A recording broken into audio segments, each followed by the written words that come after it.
સર્વ વૈષ્ણવોને જય શ્રી કૃષ્ણ. આપણે અગાઉ 138ના પાઠમાં શીખ્યા હતા કે ભગવાન કહે છે કે મને તો પકડવાનું જ મારી માએ શીખવાડ્યું છે, છોડવાનું શીખવાડ્યું નથી. એટલે પ્રભુ જેને એકવાર પકડે એને છોડતા નથી. પહેલા તો પ્રભુ પકડે જ નહીં, અને અગર પકડી લીધું તો પ્રભુ છોડતા નથી. બીજું આપણે શીખ્યા હતા કે પેટમાં કાંઈ ના હોય, પેટ ખાલી હોય ત્યારે સાત્વિક ભાવ તરત જાગે છે, એટલે ઉપવાસ કરવો જોઈએ. ઉપવાસથી શરીર હલકું થાય છે, સાત્વિક ભાવ જાગે છે. વિધિપૂર્વક ઉપવાસ કરવાથી પાપ બળે છે. ગાયનું દૂધ બુદ્ધિને નિરોગી બનાવે છે.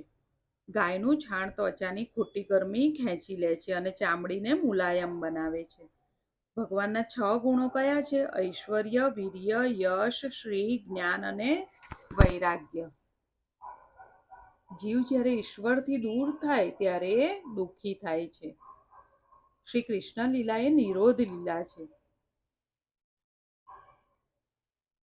જેના મનનો નિરોધ થાય તેને તરત મુક્તિ મળે છે. હવે આગળ જોઈશું. સચ્ચિદાનંદ રૂપાય વિશ્વોત્પત્યાદિહેતવે તાપત્રય વિનાશાય શ્રીકૃષ્ણાય વયં નમઃ. જે જગતની ઉત્પત્તિ, સ્થિતિ અને વિનાશનો હેતુ છે, તથા જે ત્રણેય પ્રકારના તાપોના નાશ કરવાવાળા છે, એવા સચ્ચિદાનંદ સ્વરૂપ ભગવાન શ્રી કૃષ્ણને અમે વંદન કરીએ છીએ. હવે આજે આપણે શું જોવાનું છે? ષટકાસુર વધ. ગોપીઓને શ્રી કૃષ્ણના દર્શન વગર ચેન પડતું નથી. પ્રાતઃકાળમાં ગોપીઓ યશોદાના ઘરે આવે છે. યશોદાજીને કહે છે કે અરી બાવરી યશોદાજી ગોપીઓને કહે છે કે અરી બાવરી ગોપી, મારો કનૈયો તો સૂતેલો છે, તમે આટલી વહેલી કેમ આવી? શું તમને કનૈયા વગર ચેન પડતું નથી? તમે કનૈયાના દર્શન કરો, પણ જોજો વાતો ના કરતા. વાતો કરશો તો મારો કનૈયો જાગી જશે. એક દિવસ પ્રાતઃકાળે ગોપીઓ આવી છે. ગોપીઓ કનૈયાના વખાણ કરે છે. અરી સખી, કનૈયો સૂતો હોય ત્યારે તેની ઝાંખી સુંદર થાય છે. એક બોલી, લાલાના વાળ કેટલા સુંદર છે. બીજી બોલી, આંગળી કેવી મનોહર છે. એક બોલી, લાલાના ચરણ સુંદર છે, તેને પખાળવાનું મન થાય છે. એક બોલી કે લાલાની આંખ કેટલી સુંદર છે. લાલાનો અધરોષ્ટ બહુ સુંદર લાગે છે. આ ગોપીઓ બોલતી નથી, ભક્તિ બોલે છે. આ બધું કોણ બોલે છે? ભક્તિ. ગોપીઓ ભક્તિ માર્ગના આચાર્યો છે. ભક્તિ કેવી રીતે કરવી તે ગોપીઓ બતાવે છે. તમારે ભક્તિ કરવી હોય તો આ પ્રમાણે પરમાત્માના એક એક અંગનું ચિંતન કરો. આવી રીતે કૃષ્ણના એક એક અંગમાં દ્રષ્ટિને સ્થિર કરો. એ જ ભક્તિ છે. સ્વરૂપાશક્તિ વગર ભક્તિ ફળતી નથી. ભગવાનનું ચિત્ર અંદર હૃદયમાં ઉતારો, અને ભગવાનનું ચિત્ર અંદર ઉતરે છે ત્યારે દર્શનમાં આનંદ આવે છે. ભગવત સ્વરૂપમાં આસક્તિ ન વધારો ત્યાં સુધી સંસારની આસક્તિ છૂટતી નથી. શ્રી કૃષ્ણે પોતાના સૌંદર્યથી ગોપીઓની આંખોનું આકર્ષણ કર્યું. વાંસળીના મધુર નાદથી કાનનું આકર્ષણ કર્યું. ગોપીઓ મારી જ વાતો કરે, ગોપીઓ મારી જ કથા કરે. કૃષ્ણ લીલામાં, કૃષ્ણ કથામાં જગતની વિસ્મૃતિ થાય છે. ભગવાન કહે છે કે જે મારું ખૂબ ભજન કરે છે, જે મારી ખૂબ સેવા કરે છે, તેના માટે મને લાગણી થાય છે. બાકી યાદવોનો વિનાશ થયો ત્યારે ભગવાનને આંખમાંથી એક પણ આંસુ પડ્યું નથી. તેવામાં લાલાએ પાસું ફેરવ્યું. લાલાએ પાસું ફેરવ્યું એટલે અંગ પરિવર્તન નામનો ઉત્સવ કરવાનો. પરમાત્માને પધરાવ્યા પછી કાયમ ઉત્સવ કરશો તો લાલો કાયમના માટે તમારા ઘરમાં રહેશે. શ્રી કૃષ્ણ ઉત્સવ પ્રિય છે. ઉત્સવના દિવસે શક્તિનો, મનનો, વાણીનો સદુપયોગ કરો. જો આ ખાસ ધ્યાન રાખવા જેવું છે. ઉત્સવના દિવસે શક્તિનો, મનનો, વાણીનો સદુપયોગ કરો. ઉત્સવના દિવસે ભગવાનનું ખૂબ સ્મરણ થવું જોઈએ. ઉત્સવના દિવસે ઈશ્વર સેવામાં દેહભાન ભૂલાવવું જોઈએ. ઉત્સવના દિવસે આંખમાંથી પ્રેમના 2 આંસુ ન નીકળે તો એ ઉત્સવ વ્યર્થ છે. ઉત્સવના દિવસે બ્રાહ્મણનું સન્માન કરો. વેદપાઠી બ્રાહ્મણનું પૂજન કરો. સગાઓને બોલાવી જમાડવામાં ઉત્સવનું સાફલ્ય નથી, અને ઉત્સવ કરીને લોકોને બોલાવીએ ખાલી બતાડવા માટે એ પણ યોગ્ય નથી. ઉત્સવના દિવસે ગરીબને અન્નદાન કરો. ગરીબનું સન્માન કરવાથી ભગવાન પ્રસન્ન થાય છે. ઉત્સવના દિવસે સાધુ મહારાજને ભોજન કરાવો. પોતે ભોગ ભોગવી રાજી થવા કરતા બીજાને આપીને રાજી થાવ, એને શું કહેવાય? ઉત્સવ. ઉત્ત એટલે ઈશ્વર અને સૌ એટલે પ્રાગટ્ય. ઈશ્વરનું પ્રાગટ્ય એ ઉત્સવ. ઈશ્વરનું પ્રાગટ્ય હૃદયમાં થાય એ ઉત્સવ. લુલીના લાડ કરવા માટે ઉત્સવ નથી. ઉત્સવ પરમાત્મા સાથે એક થવા માટે છે, તન્મય થવા માટે છે. યશોદામાએ અંગ પરિવર્તન ઉત્સવ કરવાનો નિર્ણય કર્યો. યશોદાએ વિચાર્યું કે બ્રાહ્મણોની પૂજા રોજ કરું છું એ સારું છે, પણ ગોપીઓ અને ગોવાળોના આશીર્વાદથી મને પુત્ર મળ્યો છે. આજે ગોપીઓ અને ગોવાળોની પૂજા કરવી છે. યશોદા એમ કહેતા નથી કે મારે ગરીબોને દાન કરવું છે. જીવ ઈશ્વરનો દીકરો છે, જીવ ઈશ્વરનો અંશ છે. જે ઈશ્વરનો દીકરો છે તેને ગરીબ કહો તો ઈશ્વરને ખોટું ના લાગે? નમ્ર થઈને, દીન થઈને, આંખ નીચી કરીને પછી દાન આપો. આવનારના હૃદયમાં પણ પરમાત્મા જ વસેલા છે એમ સમજીને આપો. તેથી યશોદા કહે છે કે મારે એક એકની પૂજા કરવી છે, એક એકનું સન્માન કરવું છે. પૂજા કરવી છે, તેને મદદ કરવી છે, તેમાં અંતર છે. કનૈયાના પ્રાગટ્યના દિવસે યશોદાજી ગોપીઓને ભેટ આપવા લાગેલા. ત્યારે ગોપીઓએ કહ્યું કે આજે તો અમારે કનૈયાને આપવાનું હોય, લેવાનું ના હોય. એટલે તે દિવસે કોઈએ લીધેલું નહીં. લેવાની ઈચ્છા હોય ત્યાં મોહ છે, અને આપવાની ઈચ્છા હોય ત્યાં પ્રેમ છે. એટલે યશોદા કહે છે મારે સર્વની પૂજા કરવી છે. યશોદાએ આખા ગામને આમંત્રણ આપ્યું. નંદજીએ કહ્યું કે તું બિલકુલ સંકોચ કરતી નહીં. કનૈયો આવ્યો છે ત્યારથી ખબર નથી પડતી કે મારા ઘરમાં કોણ મૂકી જાય છે. લક્ષ્મીજી તો ત્યારે છોડીને જાય છે જ્યારે લક્ષ્મીજીનો મનુષ્ય દુરુપયોગ કરે. જીવનમાં એક સમય એવો આવે છે જ્યારે તમારું ભાગ્ય અનુકૂળ હોય છે. જીવનમાં એક વખત ભાગ્યોદય થાય છે ત્યારે ખૂબ વાપરજો. પ્રેમથી ખૂબ દાન કરજો. સંકોચ રાખશો નહીં. જેટલું આપશો તેનાથી બમણું તમારા ઘરમાં આવશે, અને ભાગ્ય પ્રતિકૂળ થશે. ત્યારે સંપત્તિને સાચવવા પ્રયત્ન કરશો તો પણ ઘરમાં કાંઈ રહેશે નહીં.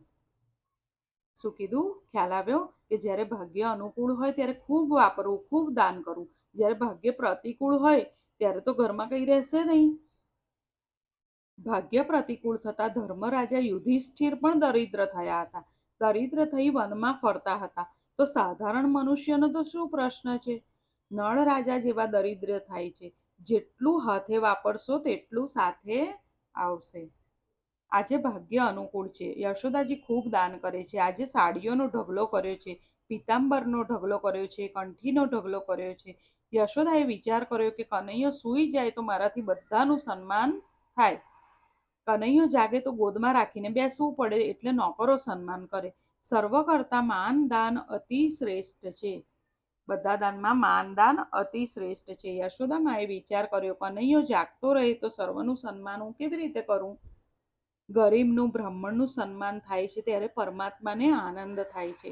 ઈશ્વર જેને ધન આપે છે તેની પાસે આશા રાખે છે કે મારા બીજા બાળકોનું તે પોષણ કરે. લાલાએ આંખ બંધ કરી દીધી. કનૈયો અંદરથી જાગતો હતો. મારાથી સુવાય, મારા સુવાથી અગર માને આનંદ મળતો હોય તો હું સૂઈ જાઉં. એટલે હવે કનૈયાએ આંખો બંધ કરી દીધી. ભગવાનને નાટક કરતા બહુ આવડે એટલે તેમનું નામ પડ્યું છે નટવર. માને બતાવે છે કે હું સૂઈ ગયો છું. કૃષ્ણ સૂવે છે, જાગે છે એ બાબતમાં શાંકર ભાષ્યમાં કહ્યું છે કે ઈશ્વર નિષ્ક્રિય છે, પણ જીવ માયાના કારણે તેમાં ક્રિયાનો આરોપ કરે છે. ઈશ્વરમાં ક્રિયા થઈ શકતી નથી, માયાથી ક્રિયાનો આરોપ થાય છે. દ્રષ્ટાંત આપવાથી એ હકીકત સ્પષ્ટ થશે. ગાડી મુંબઈના સ્ટેશને આવી એટલે લોકો કહે છે કે મુંબઈ આવ્યું. વિચાર કરવાથી ખબર પડશે કે મુંબઈ આવ્યું કે ગયું નથી, એ તો ત્યાં જ છે. ઈશ્વર ક્રિયા કરતા નથી, લીલા કરે છે. લીલામાં સ્વાર્થ ન હોવાથી તે લીલા આનંદરૂપ થાય છે. ક્રિયા અને લીલાનો તફાવત યાદ રાખવાનો છે. જેની પાછળ કર્તૃત્વનું અભિમાન છે, સુખી થવાની ભાવના છે, તે ક્રિયા. અને જે ક્રિયા પાછળ કર્તૃત્વનું અભિમાન નથી, ફક્ત બીજાને સુખી કરવાની ભાવના છે, તે લીલા. જીવની બધી ક્રિયા ભગવાનની સઘળી લીલા. આપણે જે કરીએ ક્રિયા, કારણ કે આપણે એની પાછળ સ્વાર્થ છે. આપણે જે પણ ક્રિયા કરીએ એની પાછળ આપણને ખબર છે કે આપણે આ કરીશું તો આપણને આ મળવાનું છે, આપણને એના પાછળ સુખી થવાની ભાવના છે. પણ ભગવાનની બધી લીલા છે, કારણ કે એની પાછળ પ્રભુને કોઈ ભાવના નથી, એમને કર્તૃત્વનું અભિમાન નથી, એટલે લીલા કહેવાય. યશોદાજી વિચારે છે, આખું ગામ મારે ત્યાં આવવાનું છે. લાલાનું પારણું ઘર બહાર ગાડાની તળે રાખું તો ઘરમાં જગ્યા વધારે થાય. જોયું? હવે યશોદાજી શું કહે છે કે આ પારણું આટલું મોટું ઘરમાં રહેશે તો ઘરમાં જગ્યા રોકાશે, તો ઘરની બહાર ગાડું પડ્યું હતું, એ ગાડાની નીચે લાલાનું પારણું રાખવું. બધી ગોપીઓ આવવાની એટલે જગ્યાના અભાવે યશોદાજીએ કૃષ્ણનું પારણું આંગણામાં ગાડાની નીચે રાખ્યું, અને ગાડામાં દહીં, દૂધ વગેરે રાખેલા હતા. યશોદાજી એક એક ગોપીનું સન્માન કરે છે. બાળકને સુંદર કંઠી આપે એટલે માને આનંદ થાય. ગોપીઓ હૃદયથી આશીર્વાદ આપે છે. બાલકૃષ્ણ લાલ કી જય હો, જય હો. આવેલા વ્રજવાસીઓનું સન્માન કરતા યશોદા તન્મય થયા છે. આ બાજુ શ્રી કૃષ્ણ જાગી ગયા. મારી માં ક્યાં છે? મારી માં ઉત્સવ તો મારો જ કરે છે, અને મને અહીંયા ગાડા નીચે રાખ્યો છે. ઉત્સવના દિવસે ભગવાનને ભૂલી જાઓ એ બરાબર નથી. યશોદા આજે શ્રી કૃષ્ણને ભૂલી ગયા છે. યશોદા શ્રી કૃષ્ણને ભૂલ્યા એટલે વિપત્તિ આવી. વ્યવહાર છૂટતો નથી, વ્યવહાર કરવો પડે છે. જ્યાં સુધી કંઈક અપેક્ષા છે ત્યાં સુધી વ્યવહાર છૂટતો નથી. વ્યવહાર છોડશો નહીં, પણ વ્યવહાર સાથે એક થશો નહીં. વ્યવહાર કરવો તે ગુનો નથી, પણ વ્યવહારમાં ભગવાનને ભૂલી જવા તે ગુનો છે. ધંધો કરવો પાપ નથી, પણ ધંધો કરતા ભગવાનને ભૂલી જવા એ પાપ છે. વેપારી દુકાનમાં ભગવાનની પૂજા કરે છે, પરંતુ ગ્રાહક વસ્તુ લેવા આવે એટલે તરત જ તે ભગવાનને ભૂલી જાય છે. ગ્રાહકને તે ઈશ્વરની સન્મુખ છેતરે છે. 5 રૂપિયાની કિંમતની વસ્તુ અથવા માલ 25માં આપે છતાં ગ્રાહકને કહે છે કે તમે મારા મિત્ર છો એટલે પડતર ભાવે તમને આપું છું. લેનાર સમજે કે ભાઈબંધ છે એટલે ખોટ ખાઈને મને માલ આપે છે, પણ તે પડતર ભાવનો જે શબ્દ વેપારી બોલે છે તેનો અર્થ સમજતો નથી. પડતર ભાવ એટલે શું? પડતર ભાવ એટલે તું પડવાનો ને હું તરવાનો, તું પડ અને હું તરું. વેપારી દ્રષ્ટિએ પડતર ભાવનો આ અર્થ છે. લક્ષ્યને લક્ષ્યમાં રાખો અને વ્યવહાર કરો. લક્ષ્ય છે શ્રી કૃષ્ણને મળવાનું. મારે શ્રી કૃષ્ણને મળવું છે. લક્ષ્ય શું રાખવાનું? કે મારે શ્રી કૃષ્ણને મળવું છે. જ્ઞાની મહાત્મા ઈશ્વરને ભૂલતા નથી અને વ્યવહાર કરે છે. યશોદા ગોપીઓનું સન્માન કરતા શ્રી કૃષ્ણને ભૂલ્યા છે. કેટલાક ઉત્સવના દિવસે ઠાકોરજીને ભૂલી જાય છે. અરે, ઉત્સવ તો ઠાકોરજી સાથે એક થવા માટે છે. વ્યવહારનું કામ કરતા વારંવાર ઠાકોરજીને નિહાળજો. ઘરનું કાર્ય કરતા કરતા વારંવાર પ્રભુને નિહાળો. સાધારણ કોઈ મહેમાન ઘરે આવ્યા હોય, તેને મળ્યા પછી તેને રાજી રાખવા વારંવાર તેની સાથે વાતો કરવી પડે છે ને. તેવી રીતે ઈશ્વર આપણા ઘરે આવ્યા પછી સતત તેનું ધ્યાન રાખવું જોઈએ. સેવાની સમાપ્તિ થતી નથી. શરીરની સાથે સેવાની સમાપ્તિ. સેવાની સમાપ્તિ કરે એ વૈષ્ણવ નહીં. સત્કર્મમાં સંતોષ ન માનો. ગોપીઓનું સન્માન કરતા યશોદા લાલાને ભૂલી ગયા. લાલાને ઠીક લાગ્યું નહીં. આજે થોડી ગમ્મત કરું. બાલકૃષ્ણ રડે છે પણ માં સાંભળતી નથી. બાળક રડે એટલે પગ ઊંચા કરે છે. ઉપર નજર કરે તો ગાડા ઉપર રાક્ષસ છે. શટકાસુર પૂતનાનો ભાઈ પૂતનાનો વેર લેવા આવ્યો છે. કૃષ્ણ મનમાં કહે છે કે આ તો કંસ મામાનું રમકડું આવ્યું છે. ગાડાને પગની ઠોકર મારી એટલે ગાડું ઊંધું પડી ગયું, અને ગાડામાં જે દહીં દૂધ હતું, જે દરેક પ્રકારના રસો રાખેલા હતા, તે ઢોળાઈ ગયા અને શટકાસુર પડીને ઉથલી ગયો. શટકાસુર મરી ગયો. આ ભાણો એવો છે કે મામાએ મોકલેલા દરેક રમકડા તોડી ફોડી નાખે છે. બાળકોએ કહ્યું કે લાલાએ ઠોકર મારી એટલે ગાડું ઊંધું પડી ગયું. હવે આ ચરિત્રમાં રહસ્ય છે. તમે પણ ગાડા નીચે શ્રી કૃષ્ણને રાખશો તો તમારું ગાડું ઊંધું પડી જશે. એટલે શું? જે વસ્તુ પ્રધાન હોય તેને ગાડાની ઉપર રાખવાની, અને જે વસ્તુ ગૌણ હોય તેને ગાડાની નીચે રાખવાની. જેના જીવનમાં પરમાત્મા ગૌણ છે તેનું ગાડું ઊંધું પડી જાય તેમાં શું આશ્ચર્ય? ગૃહસ્થાશ્રમ એ ગાડું છે. ગૃહસ્થાશ્રમ એ ગાડું છે, પતિ પત્ની એ પૈડા છે. આ ગાડા ઉપર શ્રી કૃષ્ણને પધરાવો. આ જીવન ગાડાના સારથી શ્રી કૃષ્ણ છે. ઇન્દ્રિયો એ ઘોડા છે, શરીર એ રથ છે. પ્રભુને કહો કે હે નાથ, તમારા શરણે આવ્યો છું. પ્રભુને શું કહેવાનું કે હે નાથ, તમારા શરણે આવ્યો છું. અર્જુનની જેમ મારા શરીર રથ ઉપર સારથી બનીને તેને સીધા માર્ગે લઈ જાઓ. જેના શરીર રથના સારથી ઈશ્વર બનતા નથી, તેના શરીર રથનો સારથી કોણ બને? મન. આપણે ઈશ્વરને સારથી નહીં બનાવીએ તો મન સારથી બનશે, અને મન સારથી બને તો જીવન રથને ખાડામાં નાખે છે. તમારા ગાડા ઉપર પરમાત્મા બિરાજતા ન હોય તો ઇન્દ્રિય રૂપી ઘોડાઓ તમારા ગાડાને ખાડામાં નાખી દેશે. અર્જુને પોતાના રથ ઉપર પરમાત્માને પધરાવેલા, તેથી અર્જુન જે જે ઠેકાણે ગયા ત્યાં તેમની જીત થઈ છે. કેટલાક સમજે છે કે રજાના દિવસે ખૂબ ખાવાનું અને સૂવાનું. આ તો કુંભકર્ણનો અવતાર કહેવાય. આવું ન કરો. વીર થવાનો વાર છે રવિવાર. રવિવારના દિવસે તેલ મરચું ન ખવાય, ભજીયા પાત્રા ન ખવાય, દૂધ ભાત ખાઓ. આજ સુધી બહુ ખાધું. રજાના દિવસે 2 માળા વધારે કરો. રવિવારના દિવસે બ્રહ્મચર્ય પાળવાનું. રવિવારના દિવસે એક ભાઈએ કથામાં જવાનું નક્કી કર્યું. તેવામાં બાબો રડવા લાગ્યો. એટલે બબલીની બાએ કીધું કે બાબો રડે છે ને તમે કથામાં જાઓ એ યોગ્ય નથી. બાબાને રડતો મૂકીને કથામાં જશો તો શું પુણ્ય મળશે? મેં પણ કથામાં સાંભળેલું કોઈના દિલને દુભાવવું નહીં. બબલીની માનું દિલ કેવી રીતે દુભાવાય? એટલે ભાઈએ હવે કથામાં જવાનું માંડી વાળ્યું.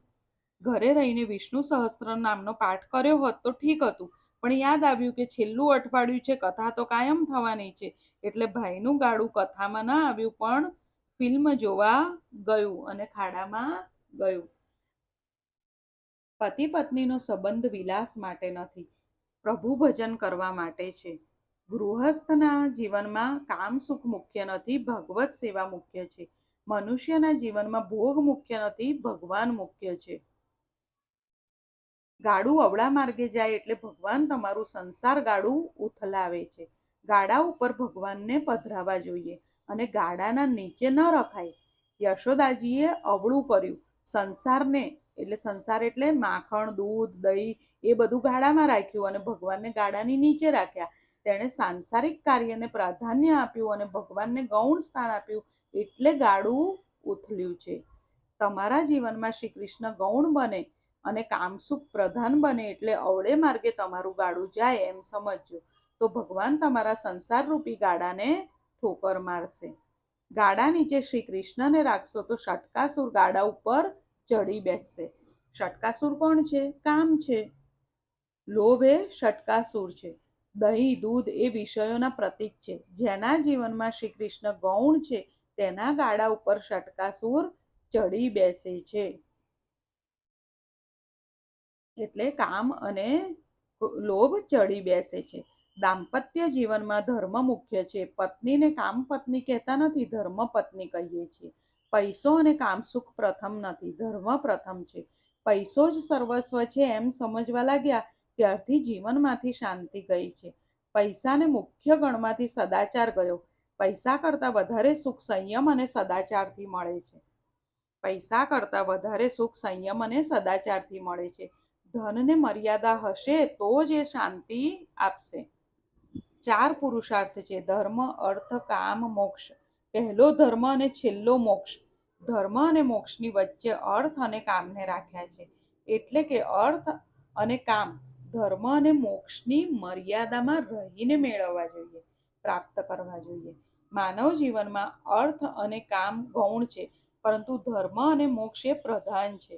તમારા જીવનમાં ધર્મ અને મોક્ષ ગૌણ બનશે તો તમારું ગાડું અધોગતિ રૂપ ખાડામાં જશે. જીવનમાં લૌકિક સુખ પ્રધાન બને તો ગાડું ઉથલે છે, પરંતુ ષટકાસુર છાતી ઉપર ચડી ન બેસે તેનો ઉપાય છે. એક સંતના મત પ્રમાણે ષટકાસુરે લીલા કરી ત્યારે ભગવાન 108 દિવસના હતા.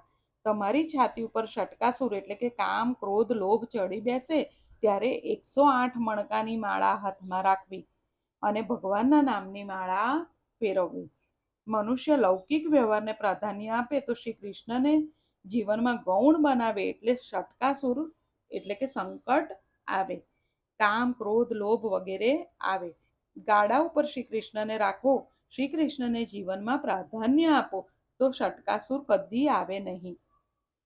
કેટલાક કહેશે કે મહારાજ યુવાનીમાં કથા સાંભળી નહીં, એટલે આ કામ, એટલે કે ષટકાસુર હવે ગાડા ઉપરથી નીચે ઉતરતો જ નથી.